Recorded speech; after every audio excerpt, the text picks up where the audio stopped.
This is the Comedy Kiosk, podcast by Monday and Munoz. Please welcome Monday and Munoz. Welcome to the Comedy Kiosk, a podcast on which we discuss news, ideas, and opinions about comedy. My name is Igor Monday, and with me is David Munoz. And today we are discussing talk show hosts, different kinds of interviewers, late night hosts, etc. But David, since it was your idea and your topic, maybe you can introduce it better. The thing is, like, I've watched a lot of like Stephen Colbert, Conan O'Brien. I remember back in the day, I used to watch Leno and Letterman a bit. And these days, I guess a bit more Fallon and Kimmel. You have all these like Craig Ferguson. There's been a lot of these hosts, and they're great. But like the one that I think the part that gets that I was thinking about is I started noticing like, okay, so Conan, it's been mentioned he used to write for The Simpsons, right? Jimmy Fallon, SNL guy. He's a performer in SNL. Jay Leno was a stand-up comedian, straight up sort of stuff.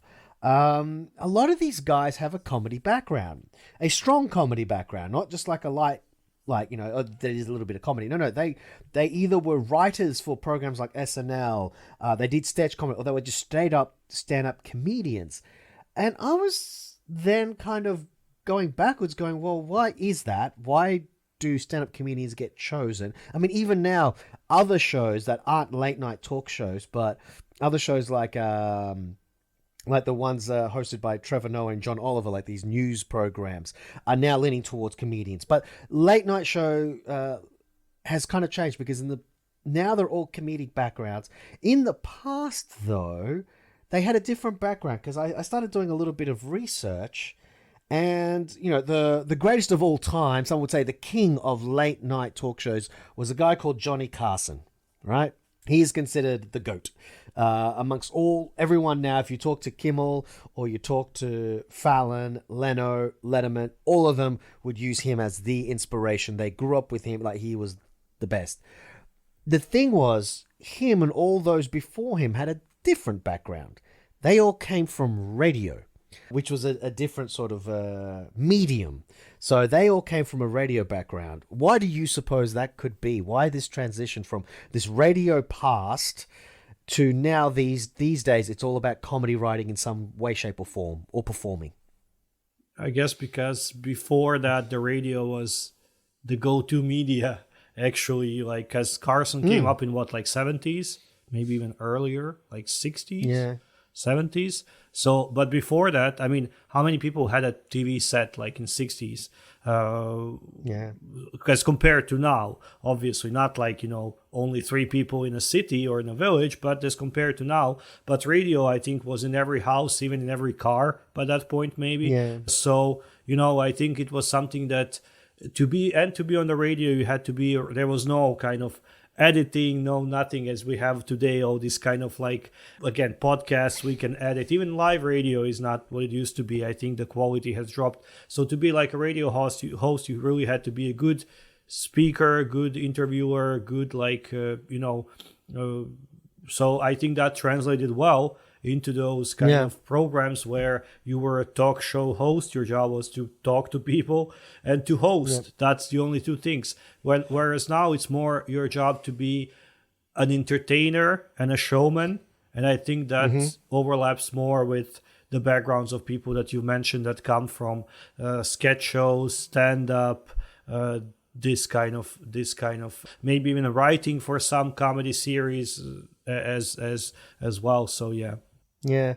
Well, the other interesting thing is when I was reading up about Johnny Carson a little bit, they were saying like one of the big things, the thing that he innovated was like his witty repartee with the guests. I think he himself, Johnny Carson, seemed to have a bit more of a comedic side, or at least he had the quick wit to be a comedian sort of stuff. So he himself, I think, was sarcastic and all the rest. So it was...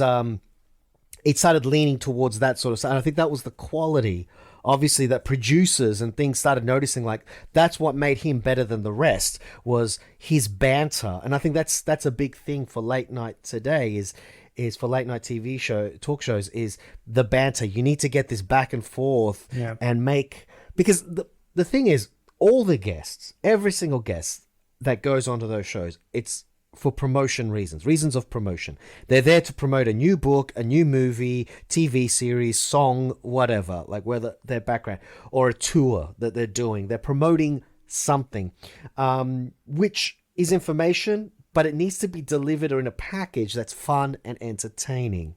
And I think that banter, that wittiness, is why it transitioned from the radio host who was more formal, like you said, well-spoken, into a more light, banterish sort of way. Like even someone like Graham Norton, who is probably one of my favorites. He's amazing. We were looking into his past just now, and he has that radio background. But what was his comedy background?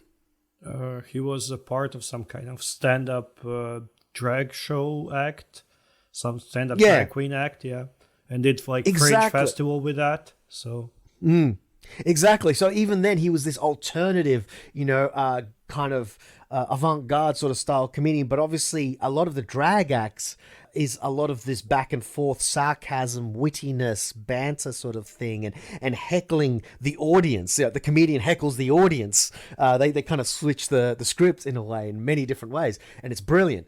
And so I think, that kind of, it's that background, it's that thing that makes him so great. And the fact that they sit around on couches drinking wine or whatever they want to drink, because most of them are drinking, and they're having this loose conversation because that's what people want to tune in. And in the meantime, they also discover, oh, right, and they've got a movie coming out. I'll go watch it. But it's about that banter. It's about that witty. But you also mentioned something else that is kind of how late night has changed over times. Like in the past, it was just these guests. It was more serious. But I brought up like the fact that now a lot of them do. They introduce stand-up comedians. Like they can do sets. Like on Conan O'Brien, he would regularly have stand-up comedians performing a short set. On many of these comedian shows, it's a regular thing that a comedian will come on and do a 5-minute set or a 3-minute set. Yeah, they're incorporating more and more of these entertainment. Like on Graham Norton, they always have like a musical number at the end. On Jimmy Fallon or whatever, they play these kind of different games and quizzes and whatever, stuff like this. Because I think just interviews, it's very much, if it's someone who is well-loved and kind of charismatic and funny, then the interview itself will be fine. But sometimes, like, not all people in show business are really interesting people, Sometimes they're there just to really present their movie and stuff. And then on Graham Norton, for example, you have like 4 or 5 people together usually, which again creates some kind of chemistry dynamic. But on these other shows, it's kind of one-on-one mostly, and sometimes they have some kind of assistant or whatever, like the Conan had that guy that was always on the chair next to the guest, who I guess Fallon has, that Higgins dude or whatever his name was. One of them had that gay robot. Was it Craig Ferguson? Yeah, Craig Ferguson. Yes. So they always have this kind of sidekick as well, but mostly it's a one-on-one interview, so it's not always that interesting. So they then put them into some kind of games and sketches or whatever, where they can it's more entertaining and less about the actual conversation with that person. But I would say that here it's also a very big difference between like British and American talk shows and stuff, because British ones are always, as you mentioned, like Graham Norton gives them drinks, gets them like tipsy, they're more relaxed, it's more people together. Alan Carr, Chatty Man, also a British talk show, similar concept. Like as soon as the person walks in, he's like, what can I get you to drink? Has like a little mini bar on set and stuff like this. Even Jonathan Ross, who is again like comedian with like comedic background, more people on the couch, usually like 3-4 people together. And this is something that I see James Corden started doing when he started hosting the Late Late Show in America. Also, he kind of got out of behind the desk and kind of joined the and usually will have few people together as well, as opposed to kind of standard, like Letterman or Conan or whatever. It was always just one person interview and more focused on the interview. That's why I think, for example, Letterman went to do this like Netflix show where he just sits in a kind of dark room, no audience, and just interviews a person, because that's what he was always doing, just interviewing people, Yeah. Yeah.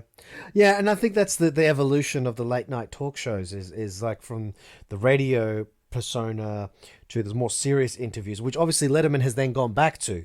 In a way, he's kind of going in reverse. He's kind of going, no, I just want to focus on the person and their information, not the games or not the necessarily the banter as such. I want to get actual info.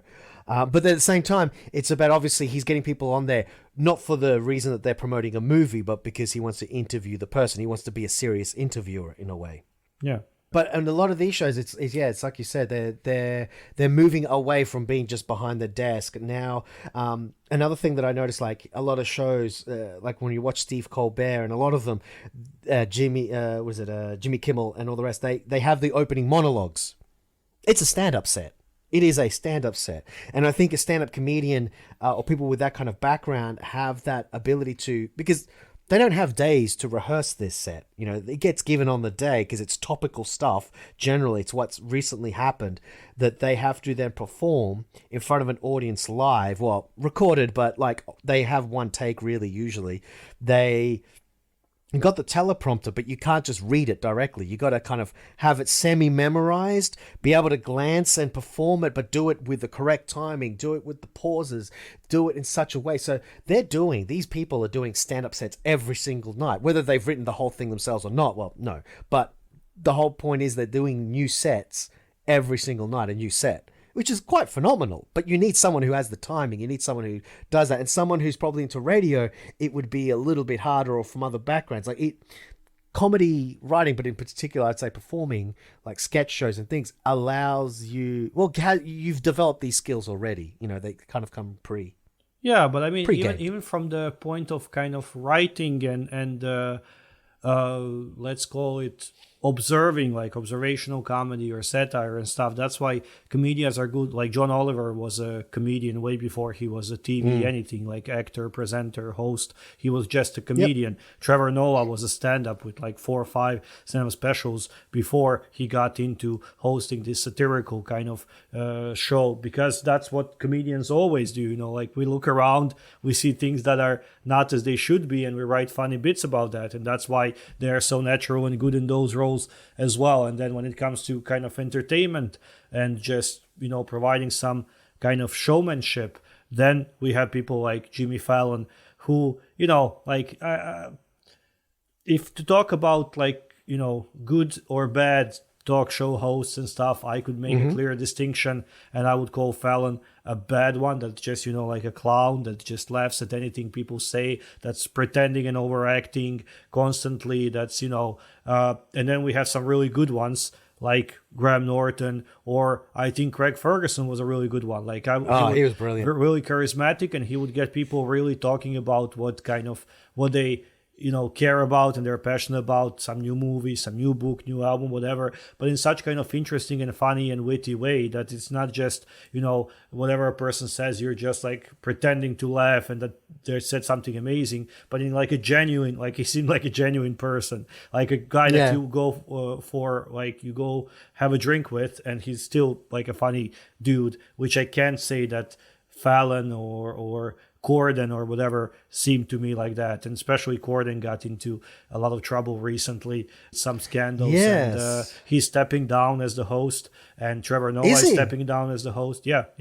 So, but Trevor's doing it not because of a scandal. It's no, he's doing done it his because time and he wants to move on. It kind of ran its course, this career or point in his career. For Corden, it's the same on paper, but also he's faced this scandal with mistreating his employees, apparently, something that Ellen also happened to kind of encounter, and that she also, like, it was kind of a daytime talk show, right? But still one of the biggest talk shows.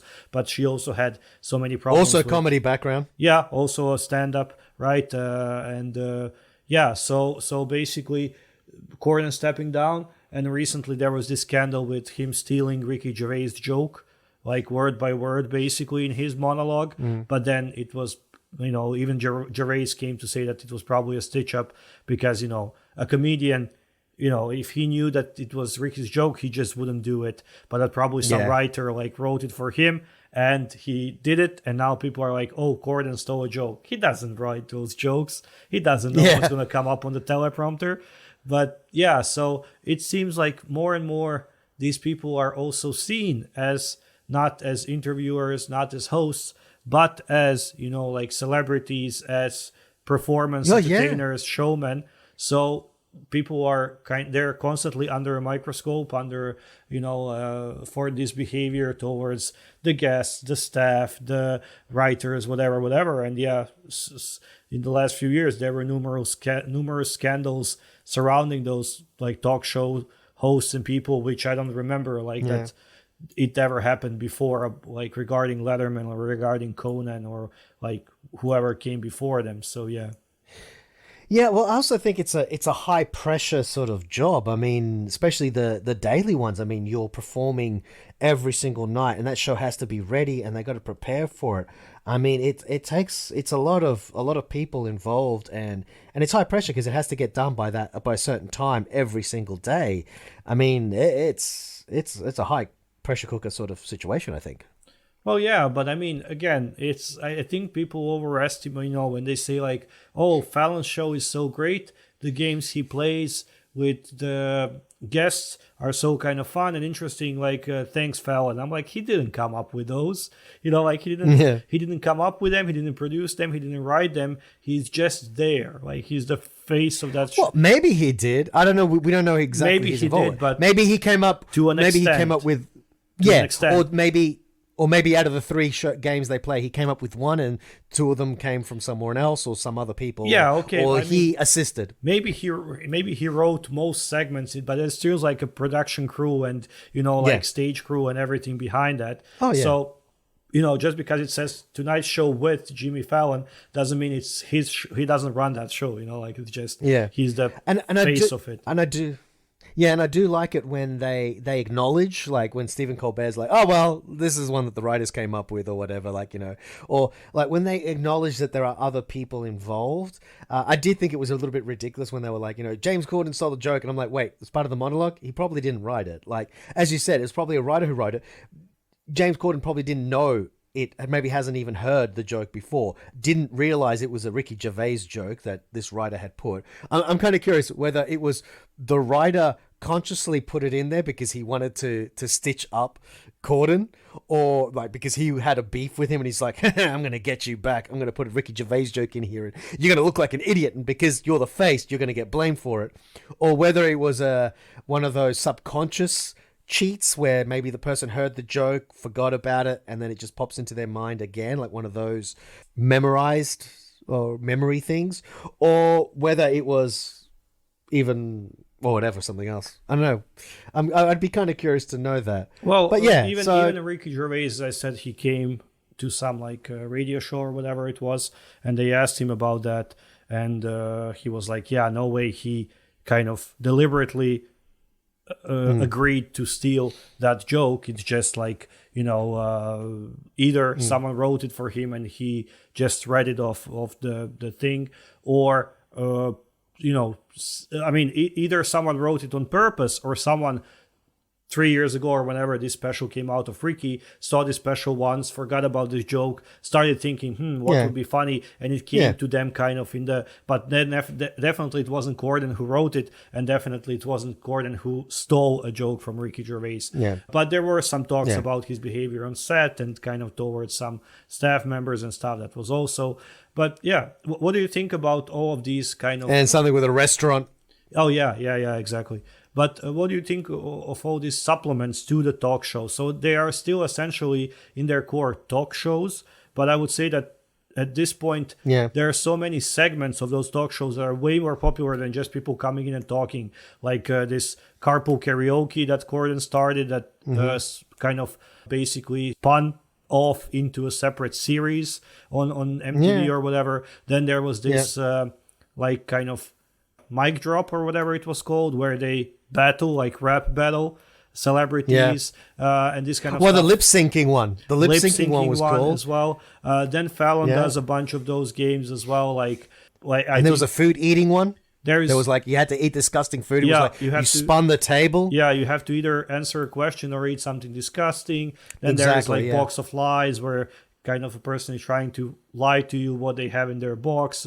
I mean, there is like hundreds of those games that they play. Yeah. But do you think that this is something that is adding value, or it's just taking away the value of a talk show? Like, is it cheapening the talk show, or is it adding entertainment value and thus pushing the talk show up? Well, I think it's like I said before, it's the evolution. Before it started, like, it was just a live version of a radio interview was the way these things began. And I think now it's evolving almost. I think what people want to see is, it's almost like they're looking into somebody's dinner party. Like, you know, when we used to do your place, you used to host quite a few nights, game nights or game days and things like that, where you would have people come over to your place and we'd play. Like, your New Year's parties were basically games parties, you know, sort of thing. And we were playing all these board games, or we were playing those computer style games, you know, the live box ones or whatever it was called, Jack in the Box. Jackbox. So, Jackbox, right. So I think that's what, in a way, that's what they're becoming. It's people having game nights, the equivalent of like a game night on TV, and the banter between them. It's like I said, it's getting away from this interview process, and it's becoming more about the banter and the back and forth. And one way to create that banter is either you get alcohol involved and you get drinking like Graham Norton does, like you get your guests to have a couple of glasses and loosen up a little bit and just treat it like you're sitting around the coffee table having a little bit of a chinwag. And if you notice, he has literally a coffee table there. You know, he's changed the dynamic. It's a living room pretty much. He's sitting in his living room. He's in the armchair, and the guests are on the couches with an armchair opposite with a coffee table. I mean, and they're all sitting there drinking. It's an afternoon. It's a get together. These games, I would say, are becoming the equivalent of everyone sitting around playing a board game, taking the piss out of each other. But they're obviously incorporating the interview in it. Like, you know, answer the question or eat this disgusting food. You know, so let's get to know a bit of you. And in the meantime, by the way, you've got a movie coming out. You've got this album coming out, you know, la da da. But we get to see your more human side, your fun side. We make you more relatable, because that's going to help sell. Because people go, oh, I like that person. I'm going to watch their TV series because they seem like a good person. Even though in the TV series, they're the villain and a baddie. But in real life, I actually know what they're really like. They're fun and witty.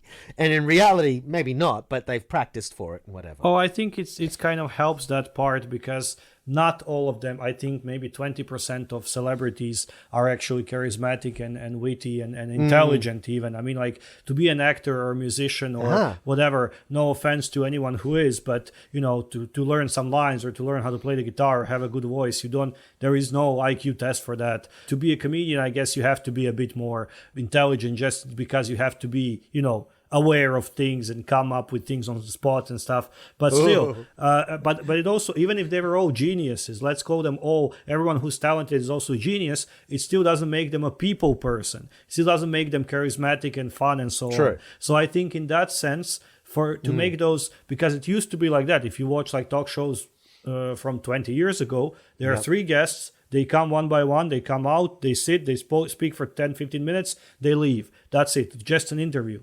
But now it's much easier to make those people look interesting or fun if you give, you know, like you give Michael Schumacher a small toy guitar, you give someone Tom Cruise, you give a xylophone, and someone else you give something, and they play a little song instead of just sitting there being boring and not knowing how to answer questions.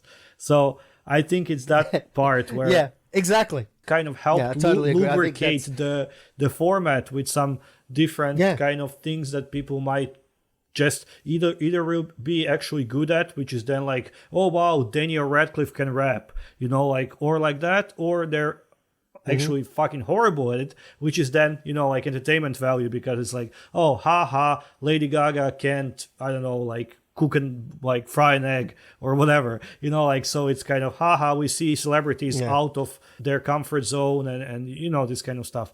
But and they're letting us laugh at them a little bit. Yeah, but I think it's still mostly like, for example, I like with Kimmel, he has a bunch of these games but with people. Like they would go out on the street of LA or whatever it's filmed and just interview people about some stuff, like quizzes about like guess where the country is or something like this, like ask an uncomfortable question or whatever. So like at least everyday people, because also seeing some celebrity who has like 5 Oscars and $50 billion trying to like kind of yeah, I'm here to promote my movie, fuck off, like, you know. So but yeah, I mean, I would say that out of all of those, the one I kind of watch and enjoy watching is the Graham Norton one, because it's really interesting and funny, and kind of there is always kind of good chemistry, good synergy on that couch.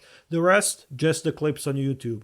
Obviously, like, we don't get it here in Croatia on TV every evening like you get it in the States or the UK or whatever. And we actually don't have any Croatian equivalent of such kind of even daytime. I think we have only 1 or 2 talk shows, but they are very boring and very dry and very serious. So there is no kind of humorous talk show, especially the late one. No, nothing like this, with satire, with comedy, with games, with celebs. Nothing like this. Not even similar. But yeah, what about you? What are the ones that you watch, and is there something similar back home? See, I would okay. So we did for a little while.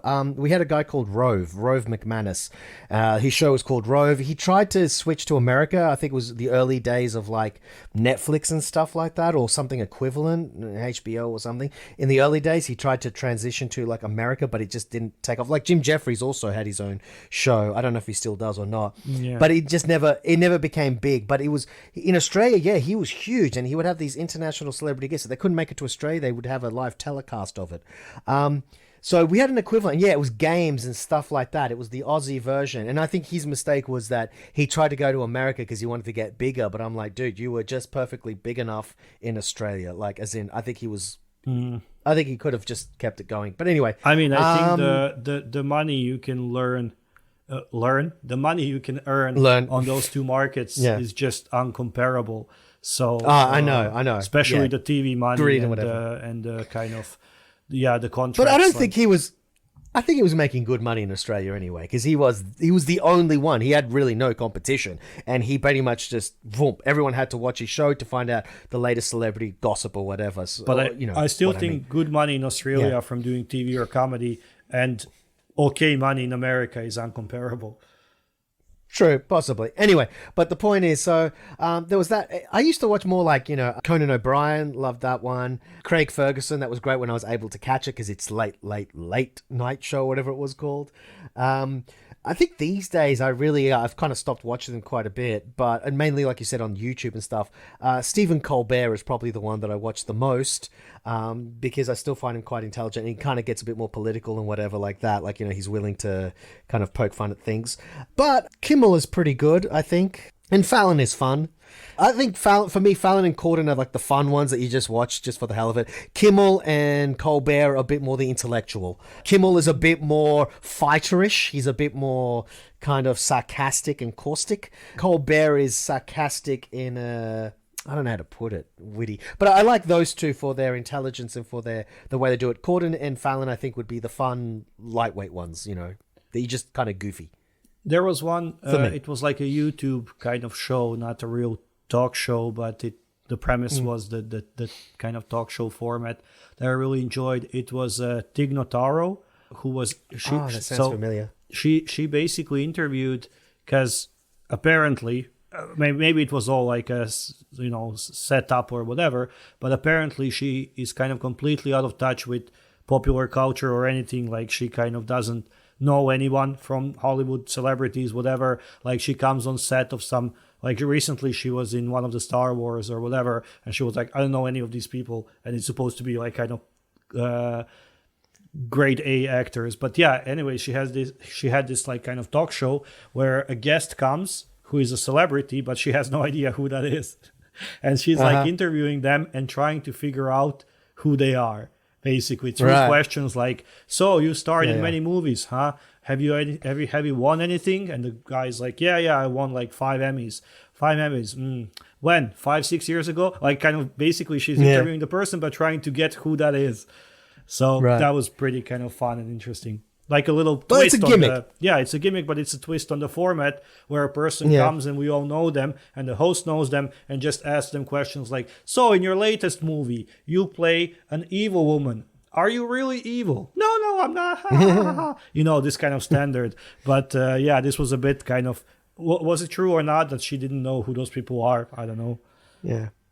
Yeah, I mean, yeah. I gotta say though, the one probably my favorite still to this day has been, always will be, I think, was Graham Norton though. Probably because of the way he does it. It's so casual, and you kind of forget that it's actually a talk show almost. Like, I don't see it as the same format because there's no desk and things like that. So because you almost forget that actually, yes, it is a talk show. Because sometimes the actors really do kind of seem to loosen up a lot more, and they goof around with each other. And I think it's, I gotta admit, like, when I start watching a Graham Norton clip, then I just end up always clicking the next one and clicking another. Oh, he interviewed that, but I didn't know. Oh, those two people, they go, oh my God, they're hilarious. I can't wait to see what they banter about. And then 2 hours later, you're still watching freaking Graham Norton. You just go, I've got shit to do. I gotta stop.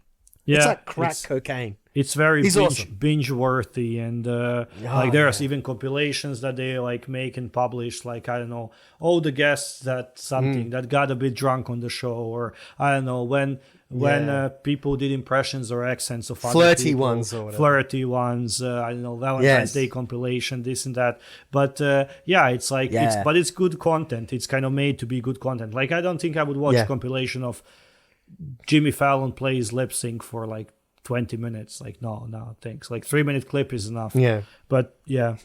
Yeah. All right. So I think we can say that, obviously, I think in conclusion for me, because of the evolving nature of talk shows, it went from radio, someone in radio was what producers would look for. Now producers and networks look more towards the comedians and people with a comedic background, because the performer, someone who's witty, who can quickly change because things are a bit more improv, a bit more spontaneous, but at the same time it's more entertaining. It's games, it's banter is required, so people with that background are more and more likely to get the positions and the jobs, I think. Is it something that if ever given a chance, something that you would go for? I think, considering my age and everything, me being a leading man in a movie is becoming less and less and less and less likely. Actually, I think it would be interesting. It would be a fun job. It would be an interesting job. The gimmick or the angle I'd work at, I don't know, but it would be, I think it'd be something I'd actually consider. Yeah, it's something that... Possibly. Especially as a younger man myself, I think I still have a few years before... because I think people usually accept it kind of late 30s, early 40s, most of the new hosts kind of. Because if you're younger than that, then you're just a kid, kind of. No one takes you seriously. But I had one gig where I was a host of kind of a gaming show. It was like a gaming talk show where kind of makers and producers of one particular game in one particular studio would come and talk about that game. But I kind of, that was my first and only attempt at such a gig, like as an interviewer, talk show host, something like this. But I really enjoyed it, so I think like I could see myself doing that at some point. Obviously, if I ever get the call or if it ever happens, seems like a fun thing to do. No, I always found it interesting that, though, for the job that it is, you have to have you interviewing other people, which means you can't talk about yourself. And that's the only one trait a comedian, I think, would be the hardest thing, is not to talk about themselves and not tell their own funny stories. I think would always be the hardest part for them. Don't know, because I think that, as comedians, we also are very aware of others and environment. Yeah. And I think that we're good talkers and can provide that banter and small little jokes, wittiness. But I think we can hold ourselves being in front of a microphone, under the lights, audience. So I think we do good. But on that note, thank you so much for listening. We've been the Comedy Kiosk. Check us out on all the social media and everywhere, and rate us, share us with your friends, and come back for the next episode. I've been Igor Monday. And I've been David Munoz. So ciao. Goodbye. Have a great one.